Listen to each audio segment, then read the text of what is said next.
Well, hello everybody, and welcome to Metaworld News for the week beginning, depending on how you look at it, 16th of April of the grand old year 2017. The news we bring you here is largely to do with social virtual worlds, especially the hypergrid, and a few headlines that I will be starting with to do with the more important things going on in VR technology that affect our social worlds, the metaverse, as it is commonly known these days. Right, to start with, I'll publicize yet again my Twitter feed, my main Twitter feed, which is twitter.com/Malburns. That's Malburns, all one word. And this program also has a secondary feed at twitter.com/Metaworld News, all one word there again. So, starting with the Malburns feed, which covers kind of VR things in general. I go, first two items I got may actually have been covered on last week's show, so I'll just mention them quickly. A site called Tom's Guide talks about Microsoft's under $300 mixed reality headsets coming and how the reviewer in question tried one. And again, last Sunday's Guardian, a big newspaper in the UK, had an article called Virtual Reality. Is this really how we will all watch TV in years to come? And that, of course, is debatable, but interesting article there anyway. So moving ahead from those pages, 4 days ago, right, obviously quiet on Monday and Tuesday. Right. RoadToVR.com, very popular site that's well worth checking out for news and stuff. They had an article, this interactive and immersive graphic novel is built from the ground up for VR. Now, as somebody who used to be rather heavily involved with comic books and by extension, therefore, graphic novels, the idea of moving this stuff into VR is very interesting. Working with facial animation systems and whatever.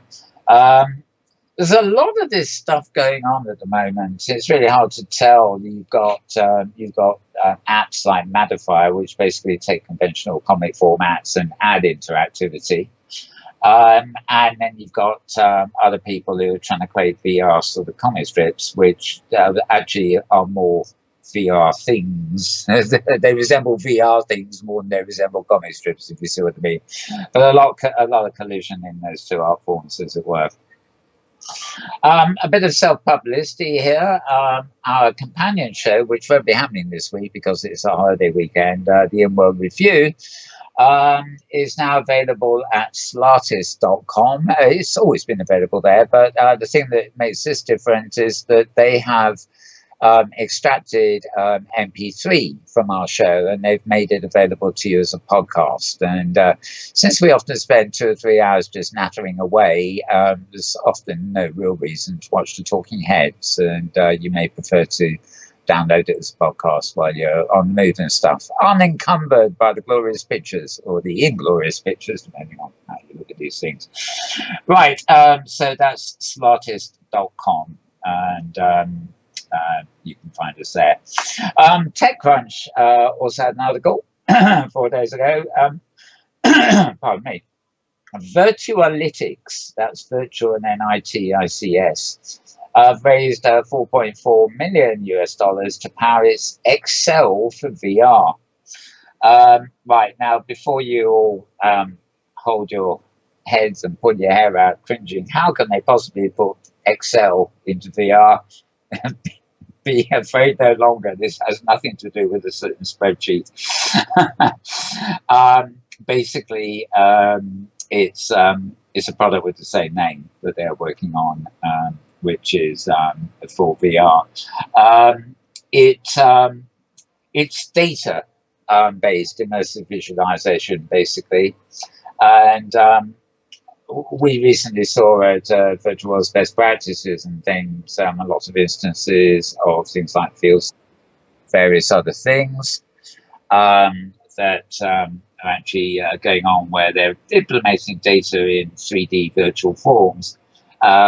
Basically, you can actually enter a virtual space, for example, and you can see a pie chart or a bar chart on the ground, but you can then have the extra dimension that gives you a whole different attribute. So you can have sort of volume of something, also by dates, and then a third attribute like a particular kind of model in volume. So you can see, 3 degrees of information instead of 2.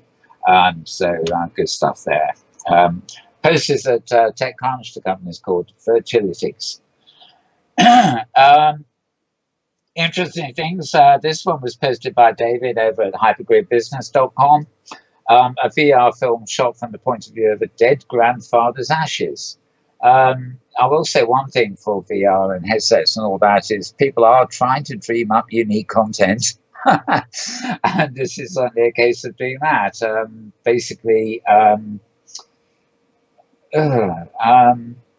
From what I gather, the idea is you're the ashes of a deceased person. I think that it actually sounds more like you should be in a coffin, but basically you examine the emotions of all the people surrounding you, your deceased body, so to speak. I think that's the general idea. So an interesting take on the VR experience, not a particularly exhilarating take, but nevertheless an interesting take. VR Scout, or one word.com, had the Week in VR review. This is a written review by and large with a podcast component hosted by Malia Probust. And that was up 3 days ago for this last week. And virtuality-news.net has a VR market review, the VR World Congress 2017. Getting into the main sort of tech stuff there, but quite an important event. Engadget had another fairly extensive article here about face sensing headsets show real life expressions in VR. This is a kind of overview of some of the technology where the headsets, you're used to looking out through the headsets, but there are headset technologies that can actually sense you, not only your eye tracking, but your face movements and everything else. And the idea is they can record those movements and transpose them to, say, your avatar face in a virtual environment or whatever. So this article, Engadget, is pretty much looking at face sensing technologies in current headsets. TechCrunch again says, why go on safari when you can feed an African lion live via VR? Well, I'm not really sure you can actually feed it, and it's probably a good job because it would probably, I don't know about eating a headset, but it'd probably save most of your limbs in the process. But you get the idea. You can go on safari now and pretend, I think is the word, that you're feeding an African lion. Read more about that at TechCrunch magazine. Also TechCrunch, the Wave VR. Now, this is actually an all one word product. It is the word the Wave VR, VR being letters, but all shunted together as one name, so to speak. And it's a mesmerizing, trippy take on the future of music festivals. Now, whether this is the case or not, I don't know. But basically, the idea is that you will go to a music festival virtually and be dancing around and experience things in a VR headset, presumably with a big crowd of people, so it does count as social VR. This article is focusing on the mesmerizing, trippy take of this particular product. Anyway, have a look at that if that's your thing. Big ideas in virtuality. The space is the story. Very interesting, very obvious piece here, really, from VRScout.com. The technology, basically, VR is wonderful, isn't it? But some of us are quite happy to look at 2D screens. So long as we're immersed in them, we don't necessarily have to be wearing contraptions on our head. But they do make a point here. It doesn't really matter whether you're in a headset or looking at a 2D screen. It's all about content, or as they refer to it, the story. If you haven't got a story and you haven't got content, something to tell and show people, you have to ask the question, what is your thing all about? So anyway, I was called VRScout.com there. The Next Web, a general web website, has news about Google bringing in browser VR to cardboard. Um, Apparently, they've got web VR and various other things, games and stuff that actually use web VR to put 3D content on web pages. And Google, especially with Chrome, are enhancing all that. So for those of you who have one of the cheap cardboard things, you actually find an increasing amount of web material on web pages that you can view with your cardboard, as opposed to just viewing things that come in apps or whatever. Um, Obviously, you would need to be surfing on a mobile device to do that, because you can't put your desktop into a headset yet. They'll find a way, I'm sure they will. Right. Is the web a viable VR platform? Same topic, really. Virtuality-news.net, asking if streaming VR content over your browser is feasible in the foreseeable future. And it does say streaming, but I presume they would include embedding. Think so. Anyway, a guy called Jameson Brettle at Google thinks so, and he gave a talk at this VR World Congress this year here in Bristol, or here in the UK in Bristol, I should say. And there's a roundup of that talk there at virtuality-news.net. VR for Good, how Greenpeace is creating VR stories to encourage activism. Posted Upload VR. Nothing particularly new here or revolutionary in what they're doing, just very good to see Greenpeace doing it to encourage, using the media basically to encourage activism in the ecological, environmental sphere, so to speak.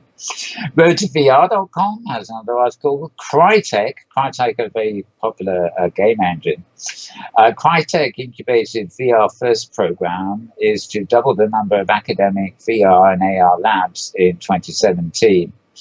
This isn't just Crytek, the company. VR First brings together about 40 different laboratories, and Crytek was one of the initial ones that founded it.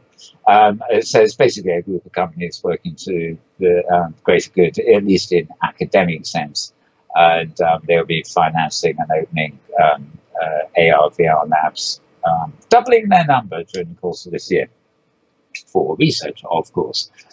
VoicesOfVR.com, number 525, which was a couple of days back. There were others in the week, but they are all over the place these days. This particular post was about flying in virtuality, how MindRide's airflow takes immersion to the next level. And they're looking at MindRide and the airflow technology that gives you the impression you're flying, basically. And that's an audio interview at VoicesOfVR.com. Somebody called Jem Alexander brings some reality to virtual reality discussion. This is an odd site. It is sl.governormarley.com. It's written by Karen LaBelle, who writes about Second Life rather a lot, but she has actually focused in this article on somebody called Jem Alexander at a company called Develop, who's published a two-part look at virtuality, where we are now and where we go next. I'll repeat the link for you there. It's sl. and then governormarley.com. Governor Marley is GOVERNORMARLEY. It convolutes that web address, but there you go. Interesting article. Using VR for social change, rather like the Greenpeace thing, I guess. Virtuality-Newsnet has an interview with somebody called Amy Pearson of an organisation called Plan International here in the UK. Well, they're called Plan International UK, so I guess they are in the UK there. And just looking at different ways VR can help implement social change, put you on the spot with things maybe that you don't always think of or aren't geographically close to. Right, voicesvr.com again. The next one, 526, number 526. Right, YouTube VR wants to find the next billion-dollar genre that hasn't been created yet. And basically, this again is an audio interview with somebody at Google that came by who does the show. Sundance this year. Right, VR check-in. Where do we go? This is a develop-online.net. I think this connects to the conference again. Lots of where do we go? Where are we going? What's going to happen from now on, etc. this week. Develop online is DEVELOP-online.net. A site I am not at all familiar with is VAIR360.com. VR360.com. And they've got an article on women of VR. And it sort of looks at various women in the VR front. And I think it was another post, although it may overlap with this. There was a listing of 35 women in virtuality, or space, so to speak, or the important women in VR. I don't know. And I'll just have a quick word with Marcus. I think his mic's open. I'm hearing a bit of a cough. Basically, our very own Maria Kovalov and Krista Lopez, who created the hypergrid, come in fairly top positions in that top 35 list, by the way. So, a bit of a plus there. Right. Okay. I'm just getting some background messages here. Oh, it's gone quiet now, whatever it was. Okay. Right. Final frontier in virtuality, ? Hacking your muscles. Tiny bursts of electrical stimulation could help users feel walls and spaces in VR. Yes, they want to give you an electric shock to convince you there's a wall in front of you, as if your virtual eyes aren't already seeing it. Enough about that. Read all about it at the Fast Company. VirtualityTimes.com had another article on the Wave VR, the music platform.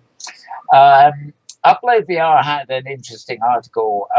CCP, basically Hilmar Vega Pettersson, I believe his name is, CEO of CCP Games, took to the stage in Reykjavik, Iceland, for the opening of the EVE FanFest. Now, EVE Online, is, of course, a long-standing, very popular multiplayer game. It could be described as a virtual world, even though its function is for gaming. But basically, the CEO takes a look back at EVE, and it's what it did in forming the groundwork for the future of VR. And so, in a very generalistic sense, this talk could well be of interest. I have another wonderful picture here. I have no idea where it comes from. Okay, this is actually at uploadvr.com. They have a post on something called Pluto VR.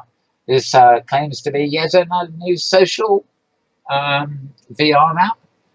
Social app Pluto raises 13.9 million to expand its communication efforts. And it looks like from the photo I can see here, all I can say is it looks like they could do with expanding them. The picture basically shows what seems to be a 360 panorama down on the ground, with some rather clunky avatar heads with no bodies but hands floating around in the sky, presumably chatting to each other or something. Who knows?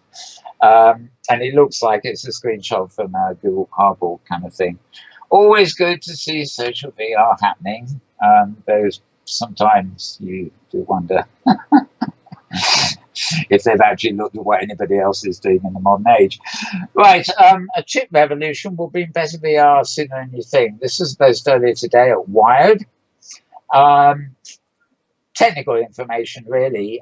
Basically, a lot of hardware manufacturers and VR software even are actually moving to the idea of taking the pressure off your computer processing unit, known as the CPU, and transferring things into powerful GPUs, which are graphical processing units.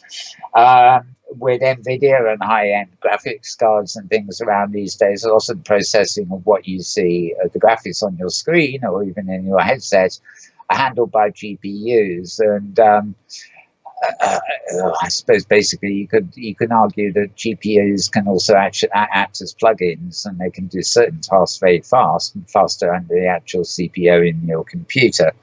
And so this article is really looking at the ways that GPUs may be used as the processors to boost virtual reality experiences over and beyond just the graphics output. A bit techie stuff there from Wired. Condé Nast Traveller, again this morning I came across this one, Conde, it's the Frenchy with a wiggly over it, Nast, N-A-S-T, and then Traveller, spelled with one L, I guess. Don't know why they only spell it with one L, but never mind. This is just a fascinating example of something that's been done with AI. If you're in Paris, and there's only one at the moment, it's on the bridge over the River Seine somewhere, you will come across, one of those things where you put your frank or whatever it is into your telescope, and you can look through to, get a distant view from, you find them on mountain tops and things. They're like telescopes. Well, this one's actually free. It doesn't take any coins at all. But the magic happens when you look through it, because what you'll find is it isn't a telescope at all. It's a recreation of the scene in the year 1628. So you can be standing on this bridge looking at the modern world, River Seine and the environment, and the moment you look through a telescope, instead of seeing a telescopic view, you can pan around a virtual reality view of the way it would have looked in 1628. And I personally, taking you back in time is a very great use for simulations in VR, but just the sheer novelty of walking across the bridge and finding this thing that looks like a telescope, looking in it, and yay! I've got back in time for 100 years. I think that's worthy of an innovative use of VR award or something. And finally, modernworld.me. This is another page blog which we used to cover quite a lot in relation to Second Life. She does actually write about other things now and again, though. And yesterday she wrote an article called "Whither Goes VR?"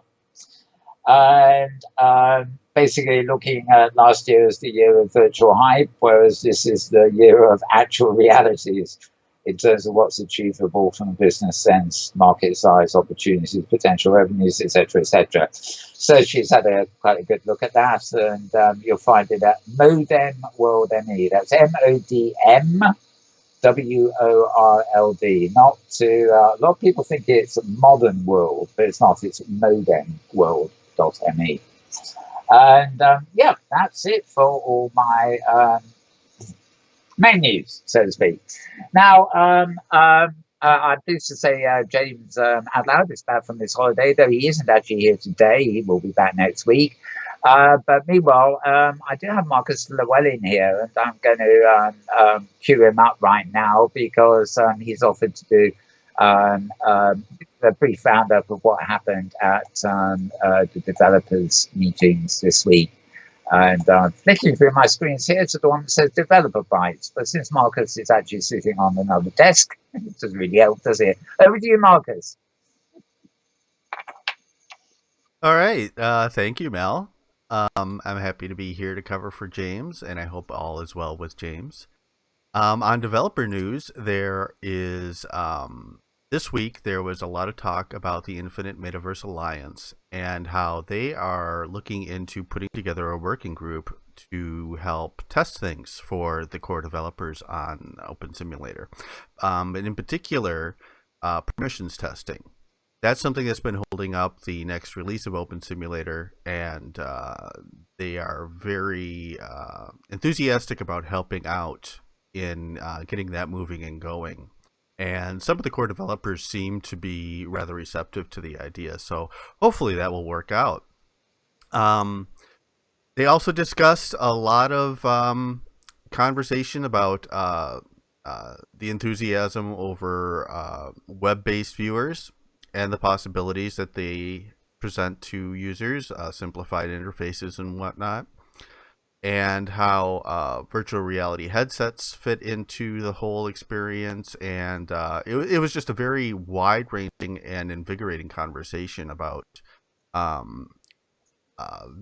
optional viewers for Open Simulator and alternate user experiences. And that was pretty much the entire meeting right there. And with that, I will hand it back over to Mal. Well, thank you, Marcus. Good to keep in touch with developers, as always. Interesting that this week they were actually looking at, well, sort of developer stuff, really. But yeah, as you say, web, virtual worlds on the web, headsets, all that stuff. Hey, I don't believe it. They've got up to date for once. Sorry, I am joking. Right. Okay, looking at the more hypergrid business kind of stuff now. VeerTech, this is a post from David at the Hypergrid Business. VeerTech have stopped selling their vending system, but they are still supporting old customers. And not basically the project was taking up too much time, so they're basically just scaling back their operations. I did think I heard somewhere since this post that there might be somebody else might be taking over some of their stuff. So let me see. The other thing is space, which is Sinewaves' new virtual world. Let me see. Well, okay. Well, we've missed this one, but it is still worthy news anyway. They hosted their first educators meetup. The folks over at Space were telling me that they've had quite a big take up of educator stuff. Now, there'll probably be a bit of a burst of sound in the background here, unless I can find a way to pause this very quickly. Oh, yes, there's a pause button. Okay. Now, many of you who are watching World Reviews with us may be familiar with Eleanor Llewellyn, who's been on our show quite a bit. She is the CEO of Inworld, which is... they don't like it being called an OpenSync grid simply because they run on housing code and have moved away from the OpenSync core. But I still think of it as part of our social metaverse, even though it's not on the hypergrid. It comes from the same roots, shall we say. Anyway, and has started... I don't know whether this is just going to be weekly, monthly, occasionally, whatever, but iNews Episode 1, which you can find on YouTube. And there's a link in the Metaworld News blog for this. Sorry, the Metaworld News Twitter feed. iNews is spelled small I and then capital NEW and then Z and then Episode 1. I guess like Inworlds, which sounds like the plural of Inworld, but it's spelled with a Z. Then they thought, well, news spelled with a Z, and they'll call it iNews. Most of well filmed. Easily audible, nice little newscast. Their focus, she had two guests with her, and their focus on this one seemed to be the 8th anniversary of Inworld itself, not surprisingly. Whether they're going to continue this and extend it beyond the reach of Inworld itself, I'm not quite sure, but I will intend very shortly to grab her and find out and maybe bring her into an edition of Inworld Review very soon. But meanwhile, you can check out iNews Episode 1. Hypergrid Business again had a report basically to do with this weekend. A lot of grids, I think, are holding Easter events of one way or another, but there were some listed in specifically. OS Grid, Island Oasis, Littlefield, and Kiwo, and indeed Great Canada Grid, or having Easter events of one sort of thing or another. And I would say that the Hypergrid Safari that actually meets up every Wednesday this week. I was with them as usual, and we did visit, I think it was an address on OS Grid. It's duplicated on several grids for the Easter weekend. It's not one of the ones listed on this post, but it is intriguing if you can dig it up. It's a quest. They give you a HUD, and you have to go and find things in a certain order. And when you've done that, you get the keys to go to the next level. And at the next level, it gets even more complicated, and you eventually find the key to the final level, where if you're, unless you're extremely lucky, you will be eaten by a dinosaur, because you're trying to. By the time you're on the third level, you're trying to nick dinosaur eggs, and believe me, these dinosaurs aren't very happy about you nicking their eggs. But apparently, there is a faint chance that you will succeed in getting an egg, one of the eggs, before a dinosaur catches you. Great fun, great fun. But all designed around the egg theme for Easter, I guess. So it's egg weekend in the metaverse, as it is everywhere else, I suppose.